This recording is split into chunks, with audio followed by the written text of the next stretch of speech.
Welcome back to news watch. ఈరోజు news watch కార్యక్రమంలో ప్రస్తుతం ఉన్నటువంటి ముఖ్యమైన వార్తా కథనాల మీద సమగ్రమైనటువంటి విశ్లేషణ అందించేందుకు నాతో పాటు స్టూడియోలో సిద్ధంగా ఉన్నారు ప్రముఖ విశ్లేషకులు అప్పసాని రాజేష్ గారు. నమస్తే రాజేష్ గారు. రాజేష్ గారు, ఈరోజు ముఖ్యమైనటువంటి వార్తా కథనాలు ఒకసారి చూసినట్లయితే మనం బుధవారం నాటి సంఘటన, సిడిఎస్తో పాటు 13 మంది అధికారులు దుర్మరణం పాలైనటువంటి అంశాన్ని ఈరోజు ప్రధాన పత్రికలన్నీ హైలైట్ చేశాయి. ఆ వీరులకు ఒక్కసారి వందనం చెప్తూనే దేశం మొత్తం కన్నీటితో వీడ్కోలు పలుకుతూనే మరొక అంశం ఏంటంటే హెలికాప్టర్ ప్రమాదానికి సంబంధించి అనేక అనుమానాలు వ్యక్తమవుతున్నాయి. సో అసలు ఈ సంఘటనపై మీ కామెంట్ ఏంటి, అసలు మీ విశ్లేషణ ఏంటి దీని మీద? వాస్తవంగా defence staff chief Bipin Rawat గారు చనిపోవడం అనేది, అది జరిగిన తీరు, అది జరిగిన దుర్ఘటన ఒక రకంగా దేశం మొత్తం విస్తుపోయింది. ఆయన స్థాయి వ్యక్తి ప్రయాణిస్తున్న ఆ హెలికాప్టర్ కూడా చాలా హై ఎండ్ టెక్నాలజీకి సంబంధించిన రష్యా నుంచి ఇంపోర్ట్ చేసుకున్న హెలికాప్టర్. అది అన్ని ప్రతికూల వాతావరణ పరిస్థితుల్లో నైట్ కూడా ట్రావెల్ చేయగలిగే సమర్థత ఉన్న హెలికాప్టరు. తర్వాత 24 మంది వరకు దాంట్లో ట్రావెల్ చేసే కెపాసిటీ ఉన్న హెలికాప్టరు. ఆ రోజు దాంట్లో ఉంది కేవలం 14 మంది మాత్రమే, అధిక బరువు అనుకోవడానికి కూడా వీల్లేదు. తర్వాత ఆర్మీకి సంబంధించిన కొంత ఎక్విప్మెంట్ కూడా అటు ఇటు అంటే దాంట్లో క్యారీ చేయగలిగే సమర్థత ఉన్న హెలికాప్టరు.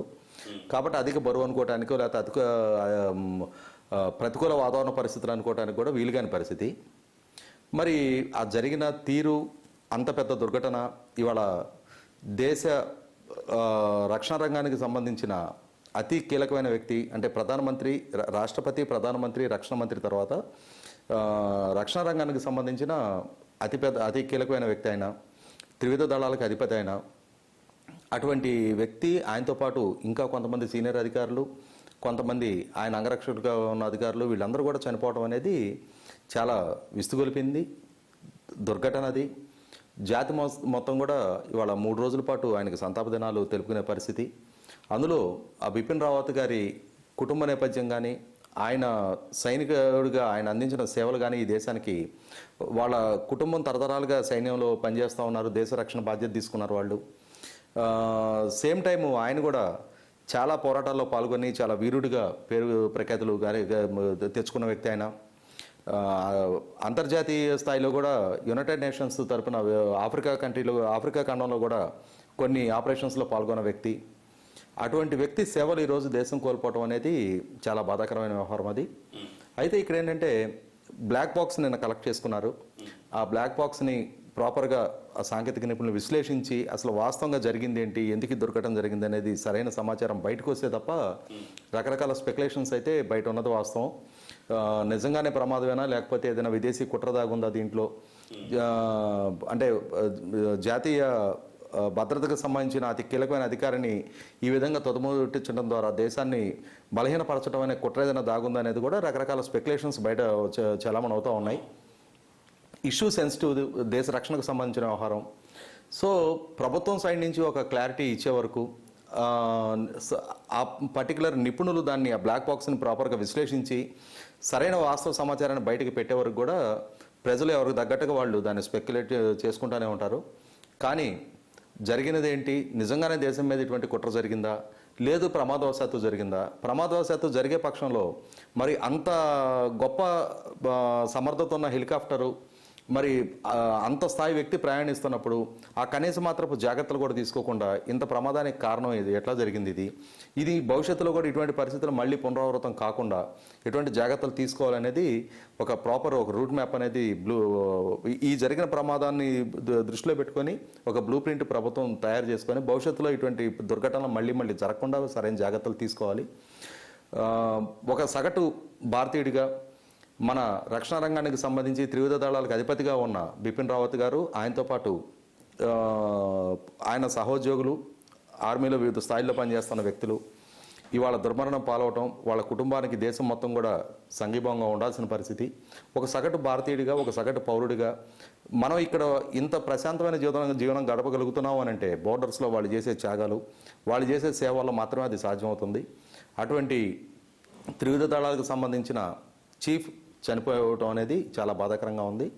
ఖచ్చితంగా మనందరి తరపున ఒక సెల్యూట్ చేయాల్సింది వాళ్ళకి, ఆయనకి మిగిలిన మృత్యువాత పడిన మిగిలిన అధికారులందరికీ కూడా. అందులో ఆంధ్రప్రదేశ్ చిత్తూరు జిల్లాకు సంబంధించిన సాయి తేజ్ అనే చాలా యంగ్స్టర్, 94 పుట్టాడంట తను. అంటే 27 కంప్లీట్ 28 ఇయర్స్లో ఉన్నాడు.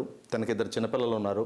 ప్రభుత్వ పరంగా వాళ్ళకి ఇతోదికి సహాయం అందించాలి, ఆ కుటుంబాలను ఆదుకోవాలి. ఆ చిన్నపిల్లలు 2 చూపించారు, టీవీలో కూడా చూసాము. ఆ పిల్లల్ని కూడా ఆదుకొని ఎవరైతే అతని వైఫ్ ఉన్నారో ఆమెను కానీ తల్లిదండ్రులను కానీ వాళ్ళకి జీవనభృతి సకాలంలో అందించి వాళ్ళకి ఏదో రకంగా ప్రభుత్వ సైడ్ నుంచి సహాయం చేయాలని కోరుకుంటున్నాను నేను. ఖచ్చితంగా ఇప్పుడు సుబ్రహ్మణ్య స్వామి వంటి వాళ్ళు దీని మీద అనుమానాలు వ్యక్తం చేస్తూ మాట్లాడటం కానివ్వండి. మరోపక్క ఇంకొక అనుమానం ఏంటంటే, చైనా మనకి అతిపెద్ద, మనం పాకిస్తాన్ అనుకుంటున్నాం, పాకిస్తాన్ కన్నా చైనా ప్రమాదకరమైనటువంటి దేశం, మనకు అసలు సమస్య చైనాతోనే అనేటటువంటి సందేశం ఆయన పంపించినటువంటి 2 రోజులు గడవకుండానే మృత్యువాత పట్టడం అనేది కొంత అనుమానాలకు తావిస్తోంది. వాస్తవం ఏంటంటే రక్షణ రంగానికి సంబంధించిన చాలా కీలక రహస్యాలు బయట ప్రపంచానికి తెలియవు. అంటే అవి ఆ కాన్ఫిడెన్షియాలిటీ దృష్ట్యా, దేశ విశాల ప్రయోజనాల దృష్ట్యా ఏంటంటే ఇంటెలిజెన్స్ ద్వారా వాళ్ళకి ఏదైనా కొన్ని మూమెంట్స్ గురించి వార్తలు తెలిసినా కూడా దాన్ని వీలైనంత వరకు బయటకు రాకుండానే అట్టి పెడతారు. అది వాస్తవంగా ఆ పొజిషన్స్లో ఉన్నవాళ్ళు ఆ సీక్రెసీ మెయింటైన్ చేసి కూడా తీరుతారు. అది చేయాలి, అది చేయటం కూడా అవసరం. ప్రతి చిన్నదాన్ని బయటికి స్పెక్యులేటివ్గా ప్రజల్లోకి పంపించిన పక్షంలో ప్రజల్లో ఆందోళన రేకెత్తి అది అండర్స్ట్కి దారితీస్తుందనే ఉద్దేశంతో దేశ రక్షణ దృష్ట్యా చాలా విషయాలు బయట ప్రపంచానికి తెలియవు. ఇప్పుడు అది చాలా కీలకమైన కొద్దిమంది వ్యక్తులకు మాత్రమే పరిమితమైన అంటే సమాచారం ఉంటుంది. అది అటువంటి సమాచారాన్ని బయట ప్రపంచానికి లీక్ చేయకుండా ఉండటం కూడా మంచిదే. అది అయితే ఇక్కడ ఏంటంటే, ఇప్పుడు సుబ్రహ్మణ్యం స్వామి గారు లాంటి వాళ్ళు, అంటే ఇప్పుడు కొన్ని ఈ డౌట్స్ రావడం అనేది సహేతుకమే. ఎందుకంటే అంత గొప్ప సాంకేతిక పరిజ్ఞానంతో నిర్మాణం చేయబడిన, ఎటువంటి విపత్కర పరిస్థితుల్లో అయినా ప్రయాణం చేయగలిగిన, రాత్రి వాతావరణంలో కూడా ప్రయాణం చేయగలిగిన హెలికాప్టరు, 24 మందిని క్యారీ చేయగలిగే హెలికాప్టరు, కేవలం అక్కడ పొగమంచు మాత్రమే ఉంది. అక్కడేమి అంటే పూర్తిగా దట్టంగా మేఘాలు కమ్మేసి ఇంకోటి కూడా కాదు. ఆ పొగమంచు వాతావరణంలోనే దాన్ని, అంటే నైట్ విజన్ ఉన్న హెలికాప్టరు పొగమంచులో ప్రయాణం చేయలేకపోవడం అనేది, తక్కువ ఎత్తులో ప్రయాణం చేయడం అనేది, అక్కడేదో ఒక చెట్టుకు ఢీకొందనేది వార్తలు వస్తూ ఉన్నాయి. వాస్తవంగా ఏంటంటే ఇది ఆ సరైన ఆ నిపుణుల దగ్గర నుంచి ఒక సమగ్రమైన నివేదిక బయటకు వచ్చే వరకు వాళ్ళు ఆ విచారణ సంస్థలు దాన్ని సరైన విచారణ జరిపి ఒక ఎగ్జాక్ట్గా ఏం జరిగిందనేది బయట ప్రపంచానికి తెలిపే వరకు కూడా ఇటువంటి ఎన్నో అనుమానాలు, ఎన్నో సందేహాలు ప్రజలలో ఉంటానే ఉంటాయి. మరి సుబ్రహ్మణ్య స్వామి గారు లాంటి ఒక సీనియర్ పాలిటీషియన్ అయినా, ఎన్నో పబ్లిక్ ఇంట్రెస్ట్ లిటిగేషన్స్ బ్రేక్ చేసిన వ్యక్తి అయినా, అటువంటి వ్యక్తి కూడా ఇప్పుడు దీన్ని బయటికి తీసుకురావడం, దీని గురించి కొంచెం ప్రభుత్వాన్ని సందేహించే విధంగా కొన్ని వార్తలు బయట ఆయన ప్రచారం జరుగుతుంది అని అంటే, మేబీ అది ఉండొచ్చు, ఉండకపోవచ్చు. కాకపోతే ఏంటంటే సుబ్రహ్మణ్య స్వామి గారు చెప్పినవన్నీ కూడా నిజాలు కూడా కాలేదు. ఆయన మాట్లాడిన చాలా విషయాలు తర్వాత ఫేక్గానే ప్రూవ్ అయిన ఇన్సిడెంట్లు కూడా ఉన్నాయి. కొన్ని పబ్లిక్ ఇంట్రెస్ట్ లిటిగేషన్స్ ఆయన ఫైల్ చేసినాయి. కాకపోతే ఏంటంటే ఆయన సొంత ప్రచారానికి కూడా కొన్ని వాస్తవంగా ఇప్పుడు చాలా సెన్సిటివ్ మ్యాటర్ ఇది. ఇటువంటి పరిస్థితుల్లో సొంతంగా దాన్ని ఒక ప్రచారం చేసుకోవాలి, దీంట్లో మిగిలిన అందరూ ఆలోచించకుండా లేకుండా నేను కొంత వేరుగా ఆలోచిస్తున్నానని చెప్పుకునే ప్రయత్నం కూడా కొంత ఆయన సైడ్ నుంచి ఆయన క్యారెక్టర్ మనం ముందు నుంచి చూస్తూ ఉన్నాం. ఆయన సొంత ప్రచారానికి ఎక్కువగా ప్రయారిటీ ఇస్తారు. పర్సనల్ ఎక్స్పోజర్కి ఎక్కువగా ప్రయారిటీ ఇచ్చే వ్యక్తి సుబ్రహ్మణ్య స్వామి గారు.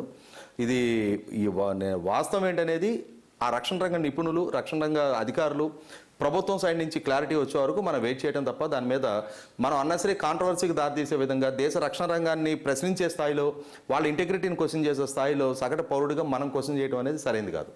ఖచ్చితంగా అనుమానాలని నివృత్తి చేయాల్సినటువంటి బాధ్యత ప్రభుత్వం ఉంది. ఆల్రెడీ త్రివిధ దళాలు కూడా దర్యాప్తు చేస్తున్నాయి. చూద్దాం ఏం తేలబోతుందో. సరే, ఇక ఒకసారి మనం ఆంధ్రప్రదేశ్ అంశానికి వద్దాం. ఆంధ్రప్రదేశ్లో ఈరోజు ప్రధానంగా వినిపిస్తున్న సమస్య, ఈరోజు మనకి ఓటీఎస్ అనేటటువంటి అంశం ప్రతిరోజు నలుగుతోంది. ప్రతిరోజు ట్విస్ట్లు, టర్న్లు మనం దాంట్లో చూస్తున్నాం. ఇది ప్రతిరోజు చర్చనీయాంశమే. అయితే ఇప్పుడు సగటు మానవుడి నుంచి వస్తున్నటువంటి ప్రశ్న ఏంటంటే, మీరు టిట్కో ఇళ్ళ రూపంలో కానివ్వండి, జగనన్న కాలనీల రూపంలో కానివ్వండి, ఉచితంగా మీరు ఇల్లు ఇస్తూ ఎప్పుడో కట్టిన మా ఇళ్ళకి ఇప్పుడు డబ్బులు వసూలు చేయటం ఏంటి? దీన్ని కూడా ఉచితంగా ఇచ్చేయచ్చు కదా. మీరు ఒక పక్క ఉచితంగా ఇస్తానంటున్నారు, ఒక పక్క మా దగ్గర నుంచి డబ్బులు వసూలు చేస్తానంటున్నారు. ఇది ఎక్కడ న్యాయం? మేము పేదలం కాదా అంటూ ఒక ప్రశ్న వస్తుంది. వాస్తవంగా 2019 ఎన్నికల ప్రచార సందర్భంలోనే అప్పటి ప్రతిపక్ష నాయకుడు, నేటి ముఖ్యమంత్రి జగన్మోహన్ రెడ్డి గారు టిట్కో ఇళ్ల లబ్ధిదారులందరికీ ఒక వాగ్దానం చేశారు. ఆయన, మీ దగ్గర ప్రభుత్వం ₹1,00,000 మార్జిన్ మనీ కట్టించుకుంది, తర్వాత మీకు బ్యాంక్ రుణాలు ద్వారా మీ మీద అదనపు భారం మోపుతా ఉన్నారు. నేను అధికారంలోకి వచ్చిన పక్షంలో మీకు సకాలంలో ఆ ఇల్లు అందజేయడమే కాకుండా మీకున్న బ్యాంక్ లోన్ల మొత్తాన్ని కూడా రద్దు చేసి మీకు ఉచితంగా అందిస్తాను అని చెప్పని ఒక వాగ్దానం చేశారు ఆయన. అయితే అధికారంలోకి వచ్చి 2.5 సంవత్సరాలు దాటిపోయింది. మొన్న నవంబర్ 30కి 2.5 సంవత్సరాలు పూర్తయిపోయింది ఆయన అధికారంలోకి వచ్చి. ఈ 2.5 సంవత్సరాలుగా వాటి ప్రస్తావన కూడా మళ్ళీ ఆయన ఎత్తుకోవట్లా. అంటే ఆ లబ్ధిదారులు ₹1,00,000 మార్జిన్ మనీ ప్రభుత్వానికి కట్టారనేది ఆయనకి తెలుసు. ఒక సామాన్య కుటుంబీకుడు కూలీనాలి చేసుకునే వ్యక్తి ₹1,00,000 పూలప్ చేసి ప్రభుత్వానికి కట్టడం అని అంటే అయితే వాళ్ళ కొన్ని సంవత్సరాల సేవింగ్ అయినా కట్టి ఉండాలి, లేదు బయట వడ్డీ వ్యాపారం నుంచి తెచ్చైనా కట్టి ఉండాలి. సో ఆ సేవింగ్ ప్రభుత్వం దగ్గర ఫ్రీజ్ అయిపోయి ఉండటము శ్రేయస్కరం కాదు. రెండోది, ఒకవేళ అప్పు సొప్పు చేసి తెచ్చి కట్టుంటే కూడా 2.5 సంవత్సరాలుగా వాళ్ళకి ఆ ఇంటి సౌకర్యం కల్పించకపోవడం కూడా ప్రభుత్వం సైడ్ నుంచి జరుగుతున్న పూర్తి తప్పది. 2.5 సంవత్సరాలుగా ఆ రోజు ఏదో చంద్రబాబు నాయుడు గారు కేంద్ర ప్రభుత్వంతో లాబింగ్ చేసుకొని తెచ్చుకున్న ఇళ్ళు కట్టించినవి అవి. ఇప్పుడు వాటిని కనుక లబ్ధిదారులకు ఇచ్చిన పక్షంలో నాకన్నా కూడా చంద్రబాబు నాయుడికే పేరు వస్తుంది, ఆయన ఇచ్చినట్టుగానే ఉంటాయి అనే ఉద్దేశమో ఏమో తెలియదు. కానీ 2.5 సంవత్సరాలు అవును 2.5 సంవత్సరాలుగా వాళ్ళకి వాళ్ళ లబ్ధిదారుల ఎంపిక జరిగింది. వాళ్ళు ఆల్రెడీ మార్జిన్ మనీ పే చేస్తున్నారు, బ్యాంక్ లోన్లు టైఅప్ అయి ఉన్నారు. కానీ వాళ్ళ ఇళ్ళకి ఇంతవరకు ఆయన అనుమతి ఇవ్వట్లేదు. చిన్న చిన్న ప్యాచ్ పెండింగ్ వర్క్స్ ఉంటాయి, పూర్తి చేసి ఆ లబ్ధిదారులకు ఇచ్చిన పక్షంలో కొన్ని లక్షల మందికి వాళ్ళ సొంత ఇంటి కళ నెరవేరుతుంది. ఇప్పుడు ఏమవుతుందంటే ఈ సొంత ఇంటి కలగానే మిగులుతుంది. వాళ్ళు ఎక్కడైతే కిరాయికి ఉంటున్నారో అక్కడ ప్రతి నెల కిరాయి పే చేసుకుంటానే ఉంటున్నారు. వాళ్ళకి ఎప్పుడో 2.5 సంవత్సరాల క్రితమే దాదాపుగా సొంత ఇల్లు అమరుతుంది అనుకున్న పరిస్థితుల్లో అమరకపోగా ఒక పక్క కిరాయి ఇళ్లలో కిరాయి కట్టుకోవాల్సి వస్తుంది, రెండోది కట్టిన మార్జిన్ మనీకి వడ్డీలు పెరుగుతూ ఉంటున్నాయి.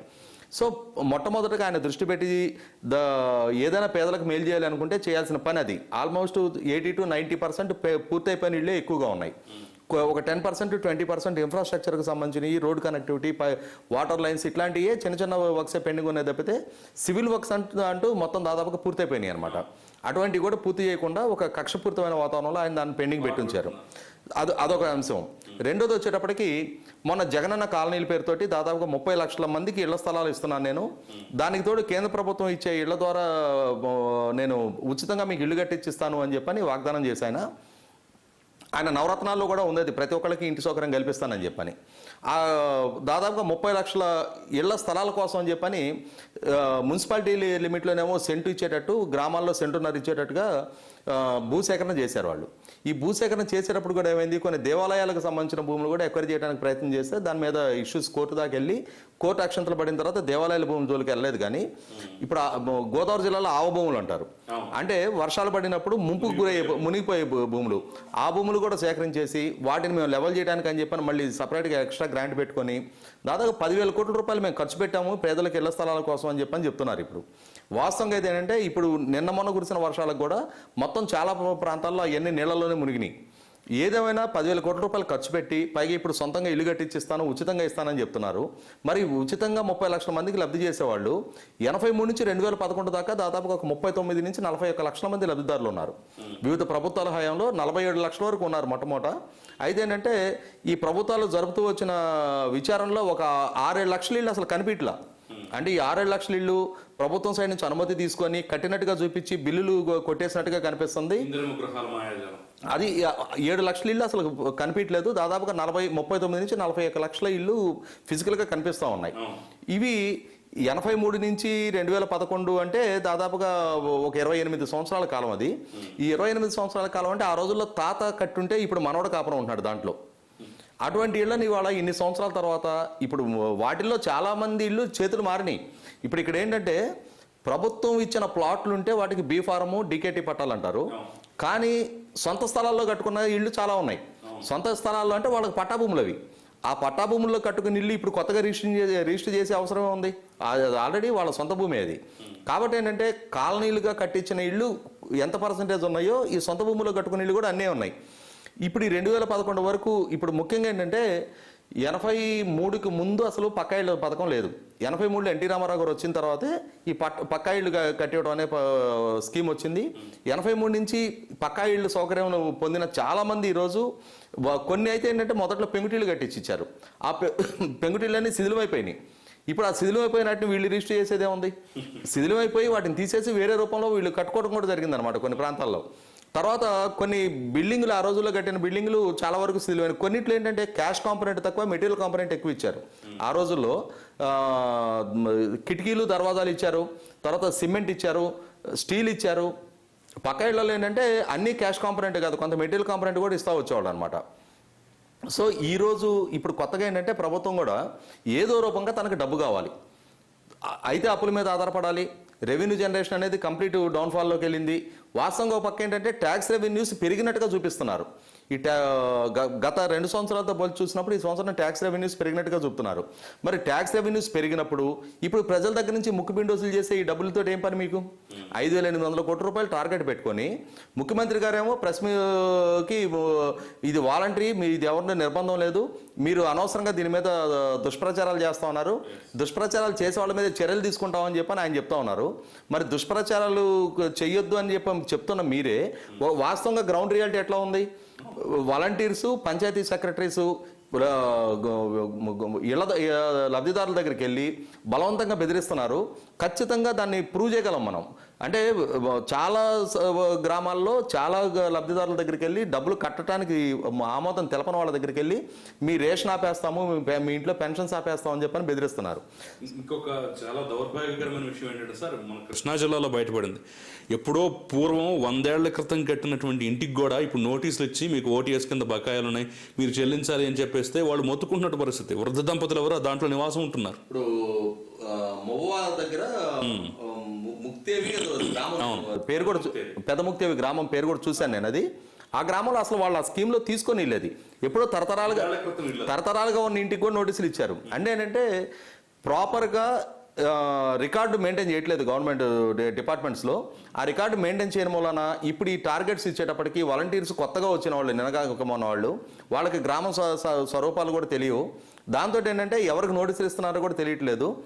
ఇక్కడ వాలంటరీ అనుకున్నప్పుడు కట్టడం కట్టకపోవడం అనేది ఆ లబ్ధిదారుడి సెల్ఫ్ డిస్క్రిప్షన్కి వదిలిపెట్టాలి. కానీ అటువంటిప్పుడు వాలంటరీ అనుకున్నప్పుడు ఈ వాలంటీర్స్ ఇంటికి వెళ్ళి ఎందుకు కంపెల్ చేస్తున్నారు? పంచాయతీ సెక్రటరీ ఆ ఇంటి వరకు ఎందుకు వస్తున్నాడు? పంచాయతీ సెక్రటరీకి ఏమవసరం?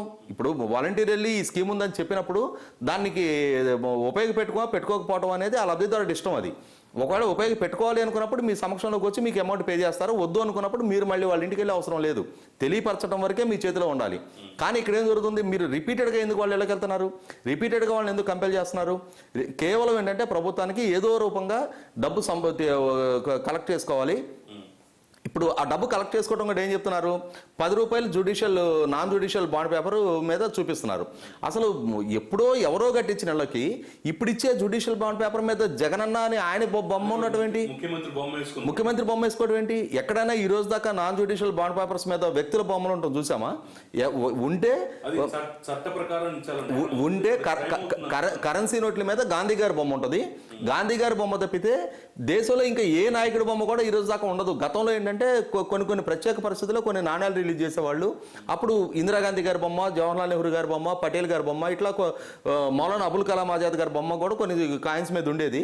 కానీ ఏంటంటే అది కొన్ని ప్రత్యేక పరిస్థితుల్లో రిలీజ్ చేసిన కాయిన్స్ అవి.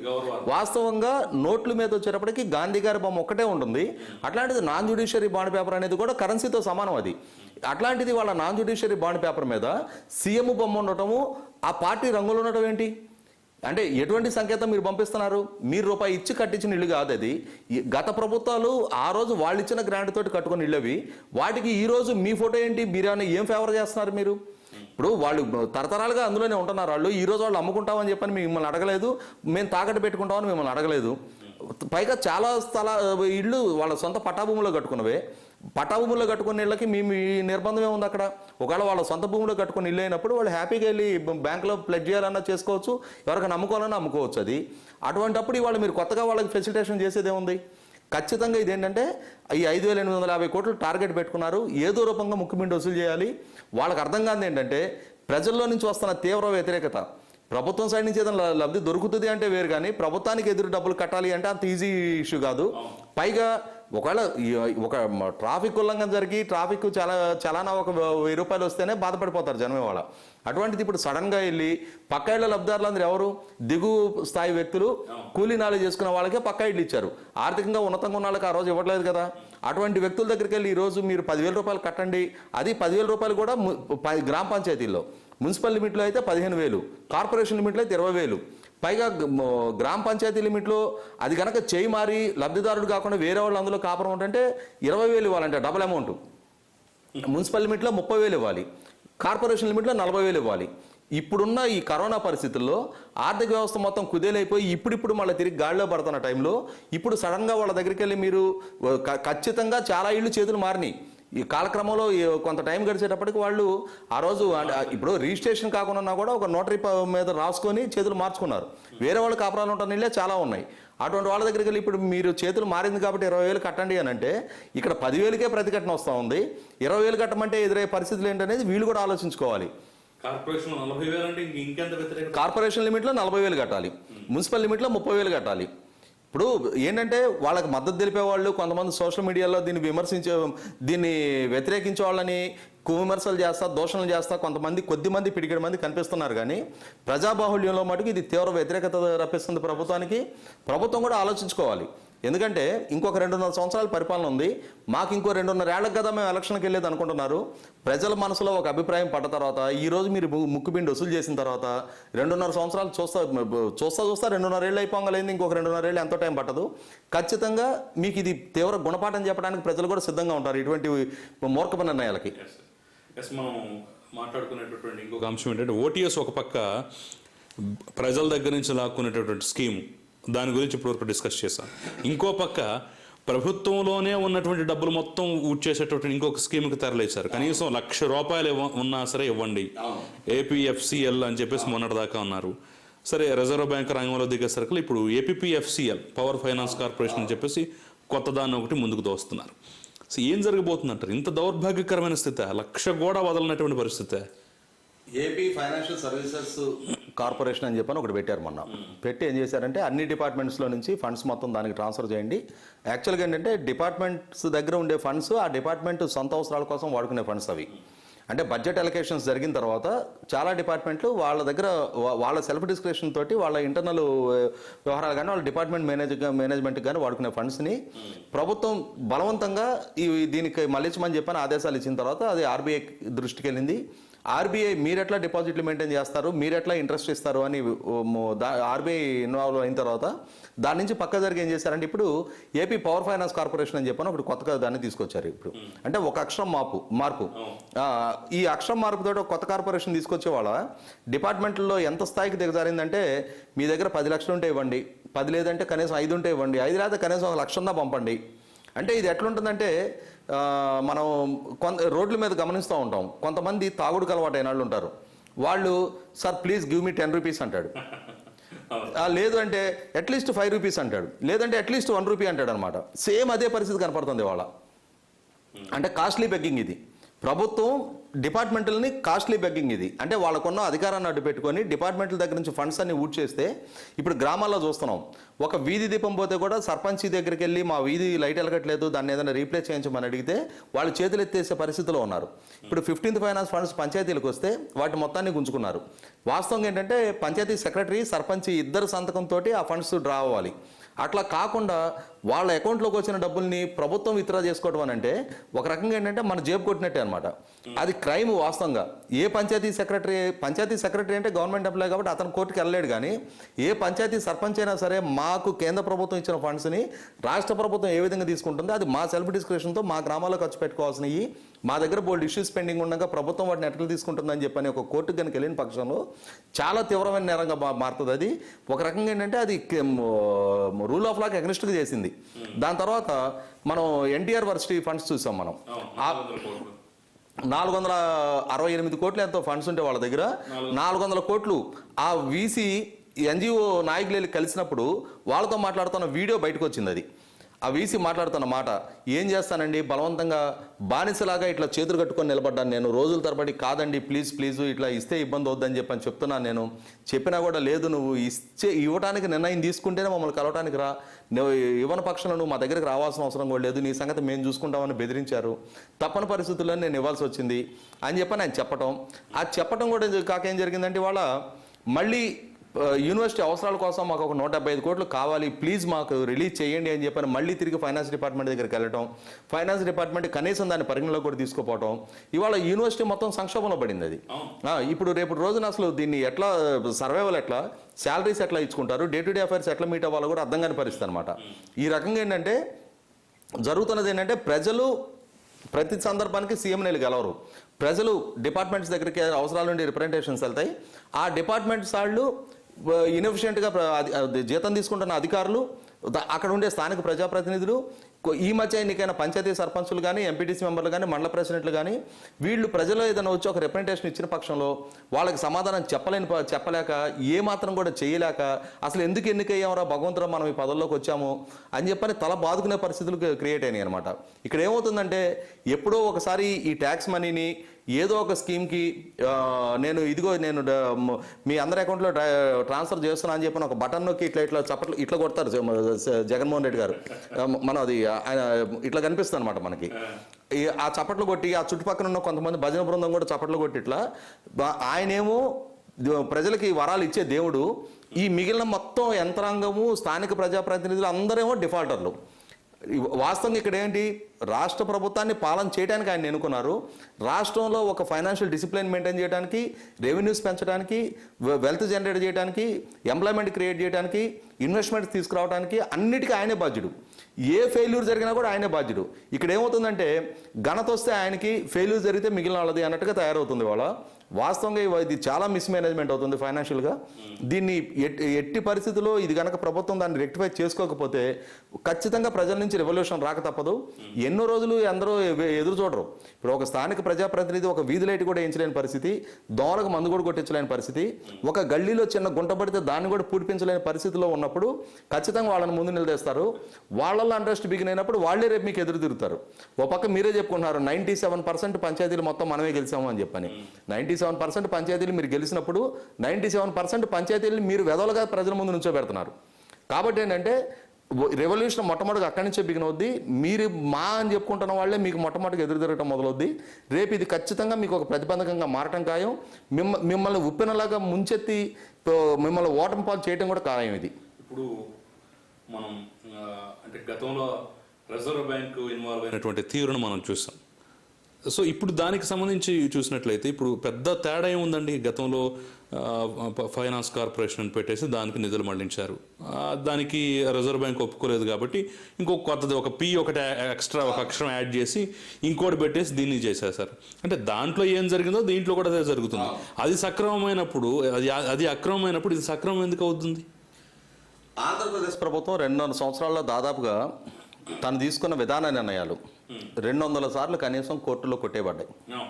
అంటే వాళ్ళు ఒక తప్పు చేయటం, దాన్ని ఏదో ఒక వ్యవస్థ దాన్ని తొక్కేసేయటం అనేది, వాళ్ళు రద్దు చేయటము, సస్పెండ్ చేయటము, స్టే ఇవ్వటం అనేది వాళ్ళకి మామూలు చాలా క్యాజువల్గా జరిగేది. ఇదే ఇప్పుడు దీని మీద కూడా అదే జరుగుతుంది.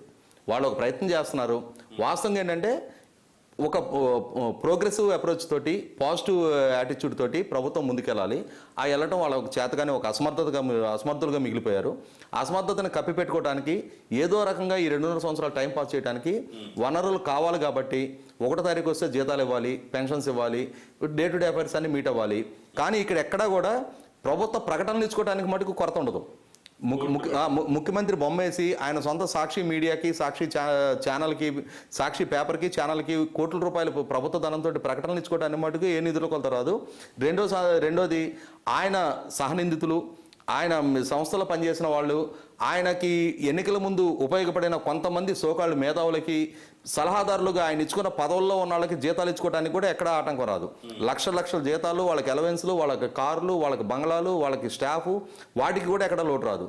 లోటు వచ్చేదల్లా ఏంటంటే ప్రజోపయోగమైన అవసరాలకు మటుకు లోటు వస్తుంది. ఇది ప్రజలు కూడా గమనిస్తూ ఉన్నారు. 2.5 సంవత్సరాలకే ఇప్పటికే ఎంత వ్యతిరేకత రావాలో అంత వ్యతిరేకత వచ్చింది.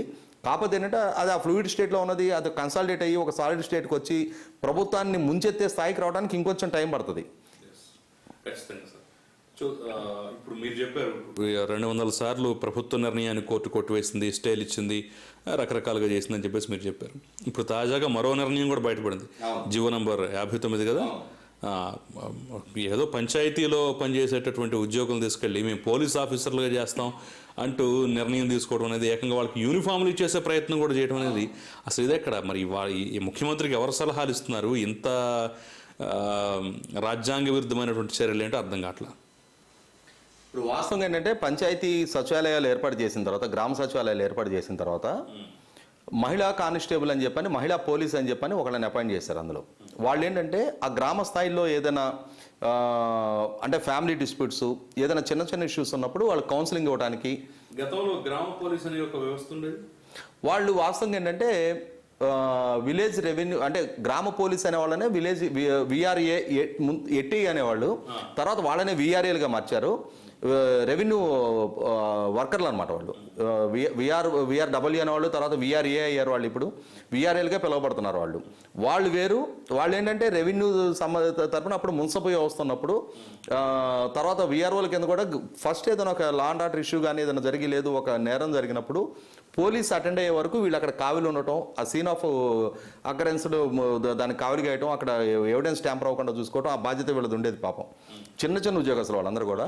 అయితే ఏంటంటే ఇప్పుడు ఈ మహిళా పోలీస్ వ్యవస్థను తీసుకొచ్చారు. దాదాపు 15,000 మంది వివిధ పంచాయతీల్లో వివిధ సచివాలయాల్లో అపాయింట్ అయ్యారు వాళ్ళు. వాళ్ళకి అప్పచెప్పిన బాధ్యతలు వేరు, వాళ్ళని తీసుకున్న సెలక్షన్ ప్రాసెస్ వేరు. వాళ్ళని ఒక రిటర్న్ టెస్ట్, ఇంటర్వ్యూ ద్వారా సెలెక్ట్ చేశారు. కానీ పోలీసు సెలక్షన్ అనేది దేహదారుఢ్యంతో ఫస్ట్ టెస్ట్ చేయడం బిగిన్ చేస్తారు. ఫస్ట్ 5 కిలోమీటర్ల రన్నింగ్తో బిగిన్ చేస్తారు. తర్వాత events, long jump, high jump, వీటన్నిటిని ఫిజికల్గా వీళ్ళు 100% ఫిట్గా ఉన్నారు అనుకున్న తర్వాత అప్పుడు రిటర్న్ టెస్ట్కి అలౌ చేస్తారు. అంటే వన్స్ ఫిజికల్గా క్వాలిఫై అయినాడనే రిటర్న్ టెస్ట్కి అలౌ చేస్తారు. రిటర్న్ టెస్ట్లో కూడా క్వాలిఫై అయిన తర్వాత మెడికల్కి పంపిస్తారు. మెడికల్లో కూడా క్వాలిఫై అయినాక సెలక్షన్ తీసుకుంటారు. అయితే ఏంటంటే ఇక్కడ జరిగింది కంప్లీట్లీ ఎంటైర్లీ డిఫరెంట్ అనమాట. ఇది సెలక్షన్ వచ్చేప్పటికి కేవలం వీళ్ళని రిటర్న్ టెస్ట్ ద్వారా మాత్రమే తీసుకున్నారు. రిటర్న్ టెస్ట్ కూడా దానికి వాళ్ళకి అప్పచెప్పిన డ్యూటీస్ వేరు. వాళ్ళని తీసుకొని వచ్చి మేము పోలీస్ డిపార్ట్మెంట్కి ట్రాన్స్ఫర్ చేస్తామనంటే ఈ పోలీసు సెలక్షన్ ప్రాసెస్ వేరే ఉంటుంది. పోలీస్ సెలక్షన్ ప్రాసెస్ వేరుగా ఉన్న దాంట్లోకి వీళ్ళని కనుక తీసుకెళ్లి పంపించే పక్షంలో కంప్లీట్ ఆ పోలీసు వ్యవస్థ కూడా నిర్వీర్యంగా మారుతుంది. అంటే శారీరకంగా దృఢవంతులు, బలవంతులు కాని వాళ్ళని, ధైర్యంగా పరిస్థితులను హ్యాండిల్ చేయలేని వాళ్ళని తీసుకెళ్లి ఆ దాంట్లో పోస్టింగ్ ఇస్తే రేపటి రోజున ఏదైనా అనుకోని పరిస్థితులు ఎదురైనప్పుడు వాళ్ళు స్పందించే తీరు ఎట్లా ఉంటుంది? వాళ్ళు సెలక్షన్ అయింది ఒకదానికి, వాళ్ళని తీసుకెళ్లి వాళ్ళకి వేరే డ్యూటీస్ అప్పచెప్పడం అనేది ఒక తప్పు అనమాట. దాన్ని ఎవరు వ్యతిరేకించింది? ఎవరైతే ఎంపికైన కార్యదర్శి ఈ సచివాలయ సిబ్బంది ఉన్నారో వాళ్ళే వ్యతిరేకించారు. వాళ్ళే మేము ఎంపికైంది దీనికి కాదు, ఈ యూనిఫామ్ వేసుకొని శవాల దగ్గర కావిలి ఉండే పరిస్థితుల్లో మేము ఉండలేము అని చెప్పని వాళ్ళు అపోజ్ చేశారు. ఏ రాజకీయ పార్టీయో లేకపోతే ఏ ప్రతిపక్ష పార్టీలో కాదు చేసింది కూడా. కాబట్టి ఏంటంటే ఇక్కడ ప్రభుత్వం కూడా న్యాయ సమీక్షలో ఇప్పుడు ఏదైతే న్యాయస్థానాలకు వెళ్ళిన తర్వాత ప్రభుత్వానికి వ్యతిరేకంగా తీర్పు వస్తనే ఉద్దేశంతో ముందుగానే నిన్న అడ్వకేట్ మేము దీన్ని జీవో ఉపసంహరించుకోబోతున్నామని చెప్పని కోర్టుకు తెలియజేశారు. అదొక మంచి నిర్ణయం. ఇప్పటికైనా కూడా కొంతైనా కూడా వెనక్కి తగ్గి వాళ్ళని ఏ పనులకైతే అపాయింట్ చేసుకున్నారో ఆ బాధ్యతలు వాళ్ళకి అప్పచెప్పిన పక్షంలో బాగుంటుంది. పోలీస్ ఎలక్షన్స్ కోసం వేల మంది, లక్షల మంది నిరుద్యోగులు బయట ఎదురు చూస్తూ ఉన్నారు. వాళ్ళలో నుంచి ఇప్పుడు కొత్తగా డ్రైవ్ కండక్ట్ చేసి పోలీస్ ఎలక్షన్స్ వాళ్ళని ముందు ఫిజికల్గా క్వాలిఫై అయిన వాళ్ళకి రిటర్న్ టెస్టులు ఏదైతే సెలక్షన్ ప్రాసెస్ ఉందో దాన్ని ఫాలో అయ్యి ఆ లక్షల మందిలో నుంచి నిరుద్యోగుల్లో ఉన్న వాళ్ళని తీసుకోండి పోలీస్ డిపార్ట్మెంట్లో ఖాళీగా ఉంటే. ఇప్పుడు కొన్ని లక్షల మంది నిరుద్యోగ ఆశతో ఎదురు చూస్తూ ఉన్నారు. ఎందుకంటే వాళ్ళకి అన్ని ఆశల సోదాలు చూపించున్నారు ఈ ఎన్నికల ముందు. ప్రభుత్వం తీసుకునేటువంటి నిర్ణయం తప్పైనా ఒప్పైనా సరే ప్రజలు ముందు బాధలు పడ్డల తర్వాత, అనేక కష్టాలు అనుభవించిన తర్వాత, ఆ తర్వాత ఎప్పుడో ఒక ఉపశమనం అయితే వస్తుంది కానివ్వండి. ఇది సహజ ప్రక్రియ అయిపోయింది. ఇప్పుడు అంటే సరే ఒక నిర్ణయం, ఒక జీవో తీసుకున్నారు, దాన్ని కోర్టు వేయటం ఇవన్నీ చూస్తున్నాం. సహజంగా కొన్ని విషయాలు తప్పులు జరుగుతూనే ఉంటాయి ప్రభుత్వంలో. సాక్షాత్తు రాష్ట్ర ఎన్నికల కమిషన్ అంతటిదే తప్పు చేయటం అనేది మనం ఇక్కడ ప్రస్తుత పరిస్థితి చూస్తున్నాం. ఎందుకంటే రాజధాని పరిధిలో పంచాయతీలో తెలియదు, మున్సిపాలిటీలో తెలియదు, మళ్ళీ ఇప్పుడు కొత్తగా సిఆర్డీఏ మళ్ళీ జీవం పోసుకొని ఉద్భవించింది. అక్కడ మాత్రం ఎన్నికలు పెట్టేటటువంటి పరిస్థితి అయితే కనిపించడం లేదు. అటు ఎస్ఈసీ లేదు, ప్రభుత్వాన్ని అడుక్కుంటోంది. మీరు ఇదేం పద్ధతి, ఇదేం న్యాయం అంటూ కూడా కోర్టు మొట్టికాయలేసింది. ఇప్పుడు ఆంధ్రప్రదేశ్ స్టేట్ ఎలక్షన్ కమిషన్ అనేది ఇంటెగ్రిటీతో పనిచేస్తుంది అనేది ఎవరికి నమ్మకం లేదు. ఎందుకంటే కొంత ఇంటెగ్రిటీ చూపించి ఆయన సెల్ఫ్ డిస్క్రిప్షన్ తోటి కొన్ని నిర్ణయాలు తీసుకున్న అప్పటి స్టేట్ ఎలక్షన్ కమిషనరు నిమ్మగడ్డ రమేష్ని స్వయంగా ముఖ్యమంత్రి హోదాలో ఉన్న వ్యక్తి కులం ఆపాదించి మాట్లాడటం, ఆ పార్టీకి సంబంధించిన వాళ్ళందరూ ఆఖరికి ఆయన ఇంట్లో ఆడపిల్లలను కూడా బయటికి తీసుకొచ్చి అబ్యూజివ్గా మాట్లాడటం, చివరికి అది ఆయన్ని ఒక అవమానకరమైన పరిస్థితుల్లో రాజ్యాంగ ఉల్లంఘనకి పాల్పడి ఆయన్ని పదవి నుంచి తప్పించి జస్టిస్ కనగరాజ్ అని ఒక 75 సంవత్సరాల వృద్ధుడిని తీసుకొచ్చి ఆ పోస్టులో పెట్టడం, అది చివరికి సుప్రీంకోర్టు వరకు వెళ్ళి హైకోర్టులో ఆయనకు అనుకూలంగా తీర్పు వచ్చినా కూడా ప్రభుత్వం అమలు పరచక మళ్ళీ సుప్రీంకోర్టుకి వెళ్ళి సుప్రీంకోర్టులో కూడా ప్రభుత్వానికి వ్యతిరేకంగా తీర్పు వచ్చిన తర్వాత కాన్ఫర్ట్ సిచ్యువేషన్లో ఆయనకి మళ్ళీ తిరిగి పదవి ఇవ్వడం జరిగింది. పదవి ఇచ్చినా కూడా ఆయన కింద పనిచేసే సబార్డినేట్ స్టాఫ్ కూడా ఆయనకు సక్రమంగా మద్దతు ఇవ్వకపోవటం, ఈ పరిస్థితులన్నీ మనం కళ్ళ ముందు కనిపిస్తూ ఉన్నాయన్నమాట. దానికి తోడు అంతకుముందు చీఫ్ సెక్రటరీగా పనిచేసిన ఎల్వి సుబ్రహ్మణ్యం గారికి ఎటువంటి గతి పట్టింది, అంతకుముందు చంద్రబాబు గారి టైంలో ఇంటెలిజెన్స్ చీఫ్గా ఉన్న ఏబి వెంకటేశ్వరరావు గారి పరిస్థితి ఏమైంది, ఇవన్నీ చూసిన తర్వాత ఏంటంటే గ్రూప్ 1 ఆఫీసర్స్ అందరిలో కూడా ఒక ఇన్సెక్యూరిటీ బిగిన్ అయిపోయింది. అంటే ఇటువంటి అప్రోచ్తో ఉన్న ఈ ప్రభుత్వానికి వ్యతిరేకంగా ఆ ప్రభుత్వ పెద్దలు తీసుకుంటున్న నిర్ణయాలని కనుక మనం ఖండించిన పక్షంలో ముందాళ్ళకి ఏం జరిగిందో మనకు కూడా అదే జరుగుద్దనే ఉద్దేశంలో ఎవరికాళ్ళు రాజీ పడి సర్దుబాటు ధోరణిలోనే పనిచేస్తూ ఉన్నారు. ఇంకా ఒక రకంగా మాట్లాడుకుంటే ఏంటంటే వాస్తవంగా వాళ్ళు ఆల్ ఇండియా సర్వీసెస్ అధికారులు అనేది కూడా మర్చిపోయి వాళ్ళ పార్టీ కార్యకర్తలుగానే చాలామంది కనిపిస్తూ ఉన్నారన్నమాట. చాలా చోట్ల ఉల్లంఘన జరుగుతున్నది కూడా వాస్తవం. అది ఇప్పుడున్న నీలం సాహ్ని గారు, ఆవిడ చీఫ్ సెక్రటరీగా పనిచేశారు. చీఫ్ సెక్రటరీగా పనిచేసేటప్పుడే ఆ రోజు స్టేట్ ఎలక్షన్ కమిషనర్గా అపాయింట్ చేయబడ్డ నిమ్మగడ్డ రమేష్ గారికి వ్యతిరేకంగా, అంటే ప్రభుత్వం రాజ్యాంగాన్ని ఉల్లంఘించడంలో పూర్తి బాధ్యత ఆ రోజున్న చీఫ్ సెక్రటరీగా ఉన్న నీలం సాహ్ని గారిదే. ఆవిడెవరో చీఫ్ సెక్రటరీగా ఉన్న వ్యక్తి, అన్ని సంవత్సరాల అనుభవం ఉన్న వ్యక్తి, రూల్ ఆఫ్ లా ఏం చెప్తుంది, రాజ్యాంగ నిబంధనలు ఏం చెప్తున్నాయి అనేది కూడా పట్టించుకోకుండా ముఖ్యమంత్రి మెప్పు కోసం పనిచేసింది ఆవిడ. పనిచేసింది కాబట్టే ఆవిడ రిటైర్మెంట్ అయిన రోజే ఆమెను ప్రభుత్వ సలహాదారుగా తీసుకున్నారు. ప్రభుత్వ సలహాదారుగా ఉండగానే మళ్ళీ తీసుకొచ్చి స్టేట్ ఎలక్షన్ కమిషనర్గా అపాయింట్ చేశారు. అంటే ఏంటంటే ముఖ్యమంత్రి అభిష్టానికి వ్యతిరేకంగా ఆయన అడుగులకు మడుగులు అవుతానికి అలవాటు పడిపోయిన వ్యక్తి ఆవిడ. కాబట్టే ఈరోజు స్టేట్ ఎలక్షన్ కమిషనర్ని హైకోర్టు అంతగా అభిశంసించినా కూడా వాస్తవంగా ఇప్పుడు ఇంకొకళ్ళు ఎవరైనా కొద్ది మాత్రమైనా సరే పౌరుషం రోషం ఉన్నాళ్ళైతే మేము తప్పు చేశాము, మా తప్పుని ఒక న్యాయస్థానం ఎత్తు చూపింది అని కనుక కొద్దిపాటి వివేచన ఉన్నా కూడా ఎమ్మటే ఆ పదవికి రాజీనామా చేసి వెళ్తారు. ఆమె చీఫ్ సెక్రటరీగా ఉండి హైకోర్టుకు వచ్చి హైకోర్టులో నిలబడాల్సి వచ్చిన సందర్భాలు కూడా ఉత్పన్నమైనా కూడా డీజీపీ వచ్చారు, పంచాయతీరాజ్ సెక్రటరీ వచ్చారు, ఫైనాన్స్ సెక్రటరీ వచ్చారు, కొంతమంది ఐఏఎస్లకి కోర్టులో శిక్షలు పడినా కూడా ఈ రోజు దాకా కొద్ది మంది కూడా ఈ ప్రభుత్వం చేస్తున్న తప్పుల్ని ఎత్తి చూపడానికి ప్రయత్నం చేయట్లేదు. అదేవిధంగా మద్దతు ఇస్తానే ఉంటున్నారు. ఇది ఖచ్చితంగా ఏంటంటే ప్రజలు గమనిస్తూనే ఉన్నారు. ఇవన్నీ కూడా ఈ పోకడంతా ప్రజలు చూస్తూనే ఉన్నారు. వాళ్ళు అనుభవించే ప్రతి రూపాయి జీతం, ప్రభుత్వం నుంచి తీసుకునే ప్రతి రూపాయి జీతం ప్రజలు కట్టే పన్ను నుంచి తీసుకునేది. అది ప్రజలకు సేవ చేయడానికి వాళ్ళు అపాయింట్ చేయబడ్డారు. అంతేగాని అధికారంలో ఏ రాజకీయ పార్టీ ఉంటే ఆ రాజకీయ పార్టీకి భజన చేయడానికి, వాళ్ళు చేసే ఉల్లంఘనలను సమర్థించడానికి వాళ్ళని అపాయింట్ చేయలేదు.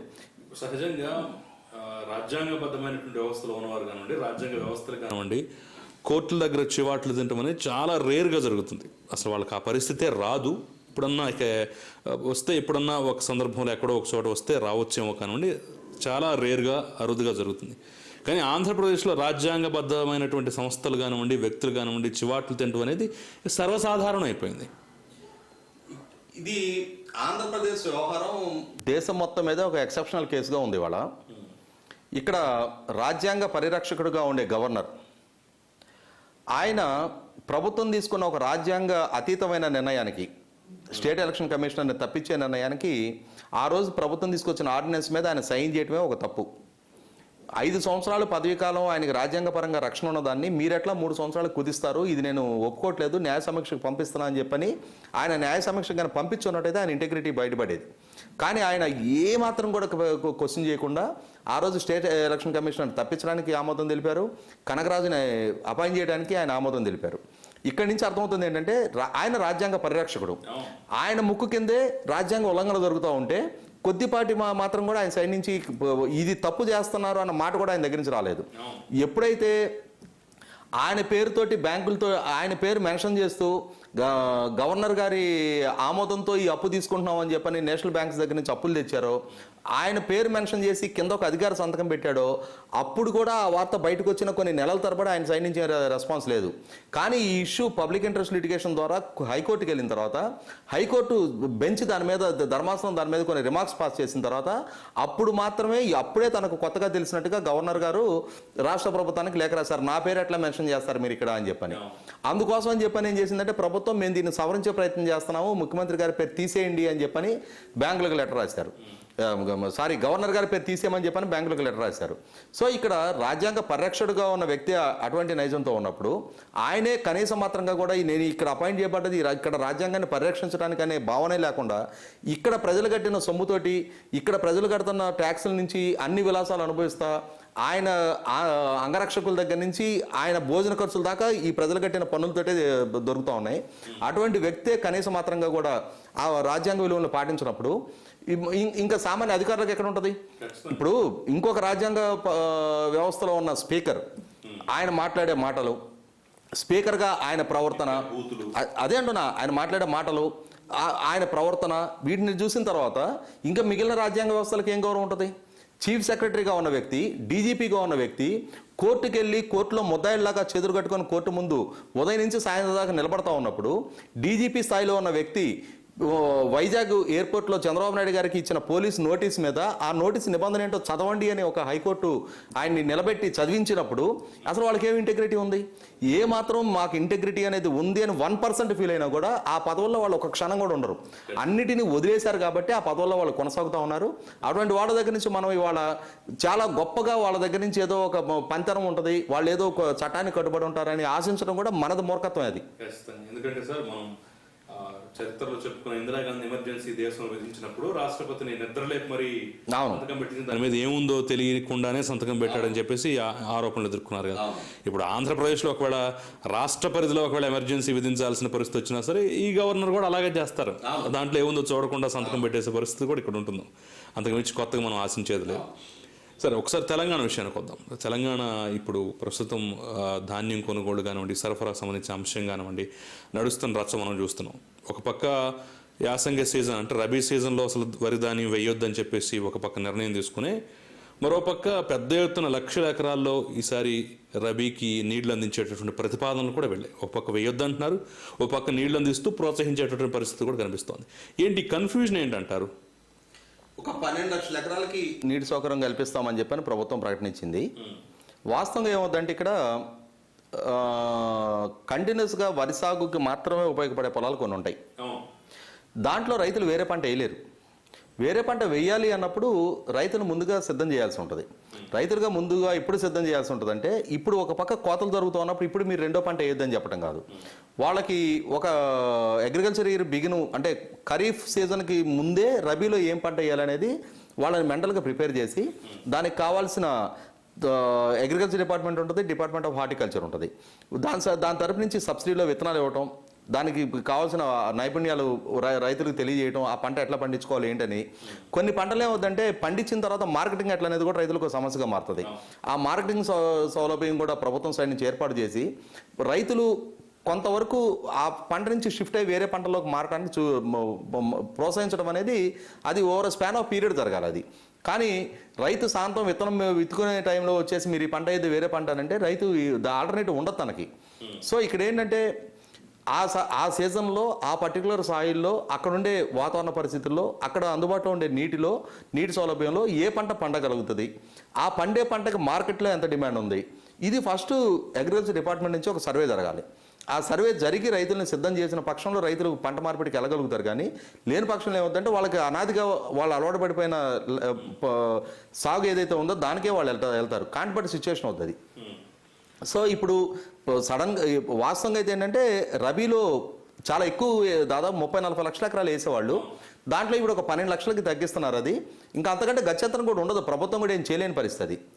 ఇప్పుడు ఒక రైతుగా ఆ భూమిలో ఉండి మనం చూసినప్పుడు అక్కడ వేరే ఆల్టర్నేటివ్ రైతుకి చూపించాల్సిన బాధ్యత, ఆ సన్నద్ధత అనేది ప్రభుత్వాల సైడ్ నుంచి జరగాలి. ఇక్కడ కేంద్రం రాష్ట్ర ప్రభుత్వాలు రెండు కూడా ఒకదాని మీద ఒకటి బ్లేమ్ మోపుకుంటా బ్లేమ్ గేమ్ ఆడుతూ ఉన్నాయి. రైతు ఒక కన్ఫ్యూజన్లో ఉండిపోయాడు ఇక్కడ. అంటే ఫస్ట్ నేను ఏ పంట వేయాలి, రెండు నేను పండించిన పంటకి మార్కెటింగ్ సౌకర్యం ఎట్లా, రేపు నేను పండించిన పంటను కొనేది ఎవరు. ఇప్పుడు అందరికందరూ కూరగాయలు వేసినా కూరగాయలు కొనేవాళ్ళు ఉండరు. అందరికందరూ హార్టికల్చర్కి వెళ్ళడానికి కూడా హార్టికల్చర్ అనేది ఓవర్ నైట్ అయ్యేది కాదు. అది ఒక మొక్క ప్లాంటేషన్ జరిగి అది కాపుకు రావాలి అని అంటే కనీసం 4-5 సంవత్సరాలు టైం పడుతుంది. ఈ 4-5 సంవత్సరాల టైంలో పోనీ దాంట్లో ఇంటర్ క్రాప్స్ ఏమి వేసుకోవాలి ఏంటి అని చెప్పని వాళ్ళని సన్నద్ధత చేయించాల్సిన బాధ్యత డిపార్ట్మెంట్స్ అనమాట. సో ఇప్పుడు ఇది సడన్గా రైజ్ అయిన సిచ్యువేషన్. ఇది గత సంవత్సరం మేము అడిగినంత ఉప్పుడు బియ్యం మీ సైడ్ నుంచి సరఫరా చేయలేదని కేంద్రం చెప్తుంది. ఒక పక్కేమో కేంద్ర ప్రభుత్వం మేము ఉప్పుడు బియ్యం కొనము అని చెప్పని ఇప్పుడు సీజన్లో కొనము అని చెప్పని చెప్తుంది. ఇక్కడ వచ్చే డెఫినెట్గా ఏమవుతుందంటే ఖరీఫ్లో వచ్చే అంటే సాల్వా దాల్వా అంటాం మనం, ఈ దాల్వా వరి ఇప్పుడు వచ్చేది ఈ రెండో సీజన్లో ఈ తెలంగాణలో యాసంగి అంటారు. యాసంగిలో వచ్చే వరి నాణ్యత తక్కువగా ఉండేదైతే వాస్తవం. అది అప్పుడుండే వాతావరణ పరిస్థితుల్లో నోక అవుతుంది, దాన్ని ఉప్పుడు బియ్యంగానే పంపించాల్సి ఉంటుంది. అయితే ఏంటంటే ఉప్పుడు బియ్యం కన్జంప్షన్ తగ్గుతుంది, ఆల్రెడీ తమిళనాడు ప్రాంతం నుంచి ఎక్కువగా ప్రొక్యూర్ అవుతుంది కాబట్టి వాళ్ళ దగ్గర పండేదే వాళ్ళ ప్రాంతంలో సరిపోతుంది, కానీ మిగిలిన ప్రాంతంలో ఉప్పుడు బియ్యం అంతగా నడవదు కాబట్టి మాకు ఉప్పుడు బియ్యానికి డిమాండ్ లేదు కాబట్టి మేము కొనమని కేంద్రం చెప్తుంది. అది సో ఇప్పటికైనా కూడా ఈ సీజన్ కాకుండా వచ్చే సంవత్సరం నుంచి అయినా కూడా రైతులని సరైన సన్నద్ధతలోకి తీసుకెళ్ళి వాళ్ళకి కావాల్సిన విత్తనాల సరఫరా, నాణ్యమైన విత్తనాల సరఫరా, ఎరువులు సరఫరా, మార్కెటింగ్ సౌకర్యాలు, తర్వాత ఆ పంట నిల్వ చేసుకునే గోడౌన్ లాంటివన్నీ కూడా అంటే ఏమవుతుందంటే కొన్ని పంటలు నిల్వ పెట్టడానికి వీలు కాదు. సో అక్కడ కోల్డ్ స్టోరేజ్ లాంటివి ఏర్పాటు చేయాల్సి వస్తుంది. ఆ ప్రాపర్ ఇన్ఫ్రాస్ట్రక్చర్ గవర్నమెంట్ సైడ్ నుంచి క్రియేట్ చేసి రైతులు అవేర్నెస్ కల్పించి రైతులు మరింతగా నష్టపోకుండా చూడాల్సిన బాధ్యత కేంద్ర రాష్ట్ర ప్రభుత్వాల మీద ఉంటుంది. అది ఖచ్చితంగా సార్. చూద్దాం, ఒక పక్క రైతులు పంటలు వేయడానికైతే సిద్ధమైపోయినటువంటి పరిస్థితి, మరియు పక్క ప్రభుత్వ విధానాలు కొంత కన్ఫ్యూజన్ క్రియేట్ చేసినా సరే రేపటి రోజు మరి ఈ వివాదం ఇంకా కొనసాగుతుంది, ఎక్కడితో ఫుల్ స్టాప్ పడుతుంది అయితే చూడాల్సినటువంటి అవసరం ఉంది. ఈరోజు ప్రధానమైనటువంటి మరొక అంశం తీసుకుందాం సార్. ఈరోజు మనం ముగించే ముందు నిన్న మన చీఫ్ జస్టిస్ ఎన్వి రమణ గారు మాట్లాడుతూ గత కొన్ని సంవత్సరాల నుంచి చూస్తున్నాము, గత కొన్ని దశాబ్దాల నుంచి ఈ మధ్య చూస్తున్నట్లయితే విద్యార్థుల్లో నుంచి నాయకులుగా ఎదిగినటువంటి వాళ్ళు, గొప్ప స్థాయికి వెళ్ళినటువంటి వాళ్ళు ఈ మధ్య కాలం అసలు కనిపించడం లేదు. విద్యార్థుల నుంచి రాజకీయాలకు రావటం కానీ నాయకులుగా ఎదిగేటటువంటి పరిస్థితి కానీ లేకుండా పోయింది. ఈ సమాజానికి మంచిది కాదు అనేటటువంటి ఒక సందేశాన్ని ఇస్తూ ఆయన మాట్లాడారు. ఏంటంటారు, మీ కామెంట్ ఏంటి దీని మీద? నేను 83-84లో మా 10th క్లాస్ పూర్తయింది. సరిగా మేము నా 10th క్లాస్లో ఉండగా గుంటూరు జిల్లా వడ్లమూడిలో విజ్ఞాన్ యూనివర్సిటీ కాదు, అప్పుడు విజ్ఞాన్ జూనియర్ కాలేజ్ బిగిన్ అయింది. 83లో ఫస్ట్ బ్యాచ్. అంతకుముందు గుంటూరు టౌన్లో ఉండేది, దాన్ని తీసుకెళ్ళి వడ్లమూడి దగ్గర ఒక రెసిడెన్షియల్ కాలేజ్గా ఇంటర్మీడియట్ బ్యాచ్ ఫస్ట్ బ్యాచ్ 83లో బిగిన్ అయింది. మా క్లాస్మేట్స్ కూడా అంటే 84లో మేము పాస్ అయ్యాం 10th, మా క్లాస్మేట్స్ కూడా ఒక 9 మంది అందులో చేరారు. సో మేము తెనాల్లో ఎయిడెడ్ కాలేజీలో మేము జాయిన్ అయ్యాం ఇంటరు. అయితే ఏంటంటే స్కూల్లో నిక్కర్లు వేసుకొని హెడ్ మాస్టర్లతో బెత్తాలతో దెబ్బలు తిన్న పిల్లలము కాలేజీకి వెళ్ళగానే సడన్గా లెక్చరర్లు మీరు అని పిలిచేవాళ్ళు. అంటే వీళ్ళు స్కూల్ నుంచి కాలేజీకి వచ్చారు అనగానే ఒక గౌరవం ఉండేది వాళ్ళకి. లెక్చరర్లు కూడా అరే ఒరే అని పిలిచేవాళ్ళు కాదు ఆ రోజుల్లో, మీరు అండి అని పిలిచేవాళ్ళు ఇంటర్మీడియట్ పిల్లలను కూడా. సేమ్ టైము మేము మా ఫ్రెండ్స్ని కలవడానికి విజ్ఞానికి వెళ్తే అక్కడ వాళ్ళు యూనిఫామ్ వేసుకొని, అంటే మేము స్కూల్ దాటి వచ్చిన వాతావరణం అక్కడ కనిపించేది కాదు వాళ్ళని చూస్తే. స్కూల్లో ఏ యూనిఫామ్ వేసుకున్నారో కాలేజీలో కూడా అదే యూనిఫామ్ వేసుకొని అక్కడ కూడా వీళ్ళని జూనియర్ లెక్చరర్లు వార్డెన్లు బెత్తాలు తీసుకొని కొడతా, అంటే వాళ్ళు కాలేజీకి వచ్చిన ఫీలింగే కనిపించేది కాదనమాట. అక్కడ నుంచి ఈ ఎడ్యుకేషన్, ఈ కార్పొరేట్ ఎడ్యుకేషన్ అనేది ఒక రెవల్యూషన్ అయిపోయి ఒక కాలేజీకి 10 కాలేజీలు కొత్తగా వచ్చి వాళ్ళ రాష్ట్రం అంతా కూడా ఏమైపోయిందంటే మేము చదివిన ఏదైతే ఎయిడెడ్ కాలేజీ వ్యవస్థ ఉందో అదేమో గ్రాడ్యువల్గా నిర్వీర్యం అవుతూ వచ్చింది. ఈ కార్పొరేట్ కాలేజీల కల్చర్ పెరుగుతూ వచ్చింది. ఈ కార్పొరేట్ కాలేజీల కల్చర్ పెరుగుతూ వచ్చిన తర్వాత ఏమైంది, ఇంటర్మీడియట్లోనే సహజంగా నాయకత్వ లక్షణాలు అనేవి బయటపడతాయి. ఎప్పుడైతే స్కూల్ నుంచి కాలేజీకి వచ్చిన తర్వాత కాలేజీలో ఎలక్షన్స్ ఉంటాయి, ఆ కాలేజ్ ఎలక్షన్స్లో పోటీలు ఉంటాయి. ఆ పోటీ చేయటం ద్వారా మొట్టమొదటగా విద్యార్థి నాయకుడిగా ఎదగడం అనేది బిగిన్ అవుతుంది. దాదాపుగా మొదటి జనరేషన్ నాయకత్వం మనం ఎవరిని చూసుకున్నా కూడా రాజశేఖర రెడ్డి గారు గుల్బర్గా మెడికల్ కాలేజీలో ప్రెసిడెంట్గా గెలిచారు, చంద్రబాబు నాయుడు గారు వెంకటేశ్వర యూనివర్సిటీ స్టూడెంట్ యూనియన్ చైర్మన్గా గెలిచారు, వెంకయ్యనాయుడు గారు ఆంధ్ర యూనివర్సిటీ చైర్మన్గా గెలిచారు. అప్పుడు ఆయన ప్యానల్లో సెక్రటరీగా పనిచేసిన ఖమ్మంపాటి హరిబాబు గారు వైజాగ్ ఎంపీగాను ఇప్పుడు మిజోరాం గవర్నర్గా ఉన్నారు. మోత్పల్ నరసింహులు గారు, జైపాల్ రెడ్డి గారు ఇట్లాంటి వాళ్ళందరూ కూడా ఉస్మాన్ యూనివర్సిటీ విద్యార్థి నాయకులుగా ఎదిగొచ్చారు. విద్యార్థి రాజకీయాల నుంచి ఎదిగొచ్చి సిపిఐ నారాయణ గారు ఆంధ్ర యూనివర్సిటీలో చంద్రబాబు నాయుడు గారితో సమకాలీనులు ఆయన. ఇప్పుడు మంత్రి పెద్దిరెడ్డి రామచంద్రారెడ్డి గారి కన్నా చంద్రబాబు నాయుడు గారికి ఎన్నిక జరిగింది. ఆ రామచంద్రారెడ్డి గారి మీదే చంద్రబాబు నాయుడు గారు గెలవడం జరిగింది ఆ యూనివర్సిటీ ఎలక్షన్స్లో. సో ఏంటంటే ఒక విద్యార్థి నాయకుడు ప్రజా జీవితంలోకి వచ్చి ప్రజానాయకుడికి కూడా ఎదగటానికి ఒక ఆస్కారం ఆ రోజు విద్యాలయాల్లో ఉండేది. అది గ్రాడ్యువల్గా ట్రాన్స్ఫర్మేషన్ అనేది మేము చాలామందిని చూసాము, మేము కాలేజీల్లో ఆ పోటీతత్వాన్ని ఎదుర్కొన్నాము, పాల్గొన్నాము. నాయకత్వ లక్షణాలు అనేది అక్కడే పెంపొందించుకోవడం జరిగింది. గ్రామ స్థాయిలో పనిచేసే అంటే కాలేజీ నుంచి వెళ్ళి ఊర్లో అక్కడ వరకు కన్ఫైన్ ఆగిపోయిన వాళ్ళు ఉన్నారు, గ్రామ స్థాయి నుంచి మండల లెవెల్ పెరిగిన వాళ్ళు ఉన్నారు, మండల లెవెల్ నుంచి నియోజకవర్గ స్థాయికి పెరిగిన వాళ్ళు ఉన్నారు. ఇప్పుడు దూలిపాల వీర చౌదరి గారు ఉన్నారు, ఆయన ఇప్పుడు ఎమ్మెల్యే దూలిపాల నరేంద్ర గారి తండ్రి. ఆయన చంద్రపూడి గ్రామానికి సర్పంచ్గా పనిచేసి సర్పంచ్గా నుంచి ఆయన ఎమ్మెల్యే స్థాయికి పెరిగారు. సో ఏంటంటే నాయకత్వం అనేది రూట్ లెవెల్ నుంచి పెరగాల్సిన అవసరం ఉండేది. దానికి విద్యాలయాలు ఒక ఆస్కారంగా ఉండేవి అనమాట. ఎప్పుడైతే ఈ కార్పొరేట్ కాలేజెస్ వచ్చాయో, తర్వాత ఈ స్కూల్స్ నుంచి పిల్లలందరినీ కాన్వెంట్లకు పంపించడం మొదలుపెట్టామో, తల్లిదండ్రుల యాటిట్యూడ్లో కూడా మార్పు వచ్చింది. అంటే రాజకీయాలు అంటే అది ఏదో ఒక యాంటీ సోషల్ ఎలిమెంట్స్ పాల్గొనేది, మన పిల్లలు క్రీమ్ ఆఫ్ ద సొసైటీ, మన పిల్లలు దానికి దూరంగా ఉండాలి అని చెప్పని పాలిటిక్స్ అనేది సమాజంలో అంతర్భాగం. ఇవాళ పాలకుడుగా ఉన్నాడు, సరైన నిర్ణయాలు తీసుకోకపోతే దాని ప్రభావం మొత్తం సొసైటీ మీద ఉంటుంది అనేది భావన కూడా మర్చిపోయి, పాలిటిక్స్ అంటే కొంతమందికి సంబంధించింది, మనకు సంబంధించింది కాదు అనే ఉద్దేశంతో తల్లిదండ్రులు కూడా పిల్లల్ని దూరంగా అట్టి పెడుతున్నారు. దాంతో ఏమవుతుందంటే ఇవాళ ఇంజనీరింగ్ కాలేజీల్లో కూడా యూనిఫామ్ వేసుకుంటున్న పిల్లల్ని చూస్తున్నాం మనం. అంటే చాలా కాలేజీల్లో యూనిఫామ్ వేసుకున్న పిల్లలు కనిపిస్తున్నారు మనకి.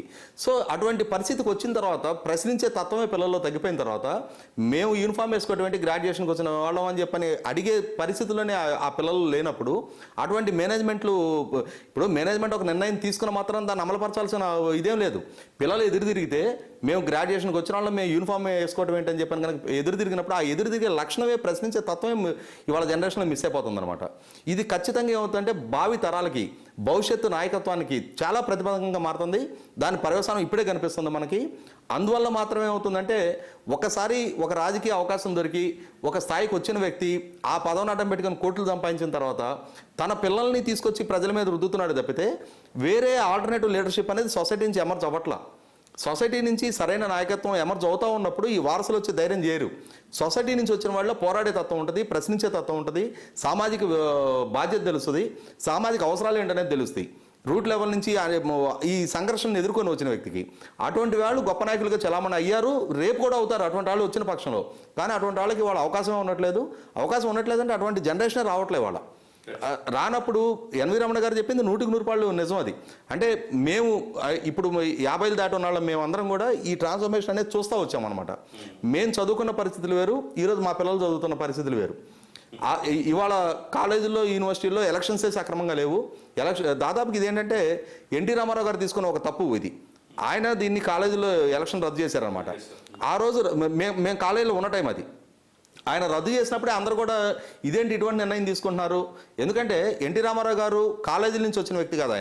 ఆయన డైరెక్ట్గా ఒక సినిమా నటుగా వచ్చి పార్టీ పెట్టి ఆయనకున్న గ్లామర్ తోటి వచ్చారు తప్పితే రూట్ లెవెల్ నుంచి కష్టపడి ఎదిగొచ్చిన నాయకుడు కాదు ఆయన. ఆ రూట్ లెవెల్ నుంచి కష్టపడి ఎదిగొచ్చిన నాయకుడికి తెలుసు ఆ అవసరం ఏంటనేది, సొసైటీకి ఆ నాయకత్వం ఎట్లా అవసరం అనేది. వాస్తవంగా ఇవాళ ఒక సంఘర్షణ ద్వారా రూట్ లెవెల్లో ప్రజల్లో ఉండే సమస్యలంటూ స్పష్టమైన అవగాహన ఉండి, సామాజిక బాధ్యత ఉండి అటువంటి వాళ్ళు నాయకులుగా ముందుకు వస్తే సమాజానికి ఉపయోగం, దేశానికి ఉపయోగం. అటువంటి నాయకత్వం అయితే ఇప్పుడు రావట్లేదు. కొంతమంది పెట్టుబడిదారుల పిల్లలు వాళ్ళకి నాయకులుగా వాళ్ళకున్న డబ్బును అడ్డం పెట్టుకొని వాళ్ళే సొంతంగా తోపు తునువు అని చెప్పని సొంతంగా ఫ్లెక్సీలు వేయించుకొని పేపర్లు యాడ్లు ఇచ్చుకొని వాళ్ళు బలవంతంగా సొసైటీ మీద రుద్దపడుతున్నారు. అది రేపటి రోజున వాళ్ళకి ఏంటంటే ఎటువంటి కష్టాన్ని ఎదుర్కొనే సమర్థత వాళ్ళ దగ్గర ఉండదు, సవాళ్ళను అధిగమించే స్థైర్యం కూడా వాళ్ళ దగ్గర ఉండదు. ఒక హనీమూన్ లాగా వాళ్ళకి ఆ కేక్ వాకలాగా నడిచినంత వరకే వాళ్ళు చలమణ అవుతారు తప్ప ఎప్పుడైనా ఏంటంటే రూట్ లెవెల్ నుంచి వచ్చిన నాయకులకి మాత్రమే అటువంటి సమర్థత ఉంటుంది.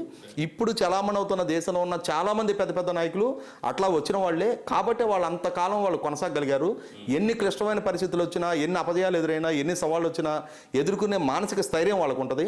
అటువంటి సమాజం నిర్మాణం జరగాలి అని అంటే మటుకు విద్యాలయాల్లో ఫస్ట్ పేరెంట్ సైకాలజీ మారాలి, రెండు పిల్లలకి ఆ సమాజం పట్ల అవగాహన పెరగాలి, సామాజిక రుగ్మతలు ఏమున్నాయి, సమస్యలు ఏమున్నాయి అనేది బాధ్యత వాళ్ళు కూడా తెలుసుకోవటం మొదలుపెట్టాలి, వాటిని ప్రశ్నించడం మొదలుపెట్టాలి, పోరాడటం మొదలుపెట్టాలి. అట్లా వచ్చిన రోజు మాత్రమే ఒక ఒరిజినల్ అంటే మనం చెప్పుకునే డెమోక్రసీకి నిజమైన నాయకత్వం అందించగలిగిన వాళ్ళం అవుతాం తప్పితే లేకుంటే ఇవాళ ఈ పారాచూట్లు అంటే ఎక్కడి నుంచో తీసుకొచ్చి దింపేసే నాయకత్వాలే వస్తాయి భవిష్యత్తులో కూడా. అది ఖచ్చితంగా ప్రజాస్వామ్యానికే విఘాతం. Thank you very much Rajesh గారు. అనేక అంశాల మీద సమగ్రమైనటువంటి విశ్లేషణ నుంచి థ్యాంక్ యూ వెరీ మచ్ అండి. ఇది వాళ్ళ న్యూస్ వాచ్ కార్యక్రమం. నమస్తే.